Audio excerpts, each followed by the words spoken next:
সুপ্রভাত বন্ধুরা, আমি চলে এসেছি মনীষ কিচেনে। আজকে অন্য একটা সাধারণ রেসিপি নিয়ে। আজকে আমি নিজের হাতে এঁচোড় রান্না করব। তার জন্য আমি প্রেশারে এঁচোড় কেটে ধুয়ে প্রেশারে বসিয়ে দিয়েছি। তার জন্য একটু নুন দিয়ে দেবো। এই যে একটু নুন দিয়ে দিলাম এঁচোড়ে। আর দেবো হলুদ, তাহলে হলুদটা দিলাম এই জন্য আটাটা চলে যাবে, এই জন্য দিয়ে দিলাম। এবার দেখো কি করি। এই যে গ্যাসে বসিয়ে দিলাম, এটা সেদ্ধ হোক। তেলটা গরম হয়ে গেছে, এবার আমি এর মধ্যে পেঁয়াজ দিয়ে দেবো। পেঁয়াজগুলোকে কুচি কুচি করে রেখেছি, চপারে আমি কুচি করে নিয়েছি পেঁয়াজগুলো।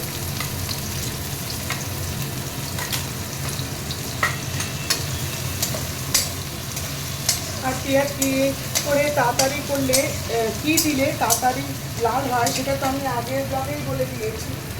হ্যাঁ, আগের এই নুন দিয়ে দিলাম। এগুলো ছোটোখাটো ট্রিক, লাল করে একটু ভাজবো। এই যে পেঁয়াজটা লাল করে ভাজা হয়ে গেছে, এবার আমি টমেটোগুলো দিয়ে দিলাম।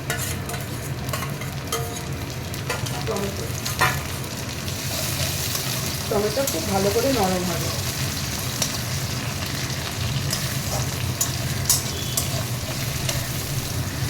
এই যে একদম সিমে দিয়ে ঢেকে দিয়েছি। ঢেকে দিলে টমেটোটা গলে গলে একদম জল হয়ে যাবে, তার জন্য। এই যে দেখো টমেটোগুলো একদম নরম হয়ে গেছে।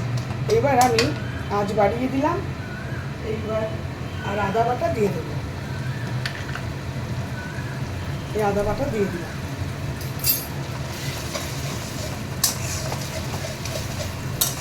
যেহেতু নুন দেওয়া আছে তাই কিন্তু আদাগুলো ছিটকাচ্ছে না। এগুলো ছোটোখাটো ট্রিক্স,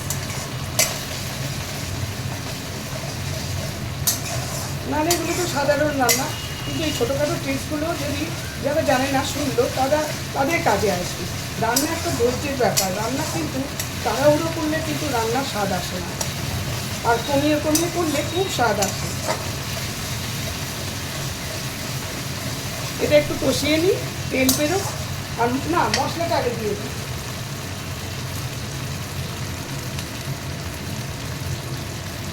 নুন দিয়ে দিলাম, এই ধনে গুঁড়ো দিয়ে দিলাম, এই জিরে গুঁড়ো দিয়ে দিলাম, শুকনো লঙ্কা দিলাম, আর অল্প হলুদ দিলাম। এই গুঁড়ো লঙ্কাটা আরেকটু দিয়ে দিলাম, আর জিরে গুঁড়োটাও আরেকটু দিয়ে দিলাম। এটা ভালো করে কষাতে হবে। দেখো তেল বেরিয়ে গেছে, ভালো করে খুব সুন্দর কষানো হয়েছে। আমি কিন্তু এর মধ্যে রসুন দিইনি, কেননা আমরা রোজ রসুন খাওয়াটা পছন্দ করি না, তাই জন্য। তোমরা কিন্তু রসুন দেবে, যার যেরকম ইচ্ছে। এটা দিয়ে দিলাম, এঁচোড়টা ঢেলে দিলাম, খুব ভালো সেদ্ধ করেছি। এবার এটাকে কষাবো। এর মধ্যে কিন্তু এখনও একটুখানি মিষ্টি দেওয়া বাকি আছে।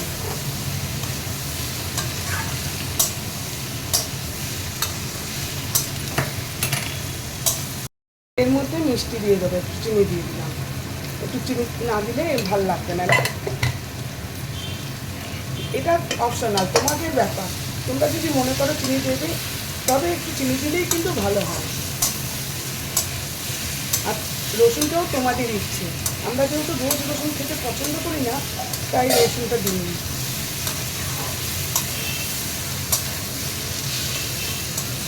অনেকক্ষণ কষানো হয়ে গেল। এরপরে আমি এর মধ্যে দই দিয়ে দিচ্ছি। জল ঝরানো দইটা দিয়ে দিলাম। মিষ্টি তো দিয়েছি, যেহেতু টমেটো টক দই দুটোই পড়লো, তার জন্য কিন্তু মিষ্টিটা দেওয়া হয়েছে, নাহলে ভালো লাগবে না খেতে। ভালো করে এটা কষিয়ে নিচ্ছি। এটা কিন্তু আঁচ কমানো আছে, খুব কমানো না, লো তো মিডিয়ামেই আছে।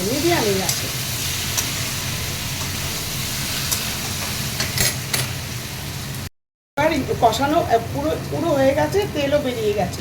এইবারে আমি ঈষদুষ্ণ গরম জল দিয়ে দিলাম।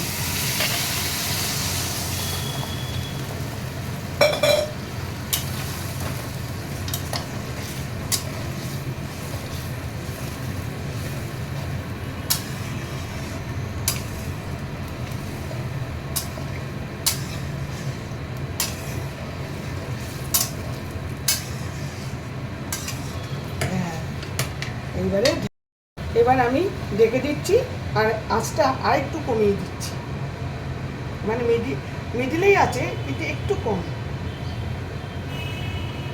এই যে আমার রান্না প্রায় ডান। এবার আমি একটু গরম মশলা দিয়ে নামিয়ে দেবো।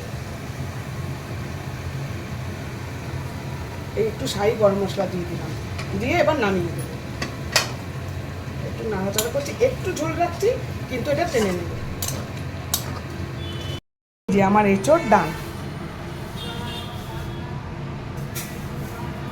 আশা করি তোমাদের ভালো লাগলো।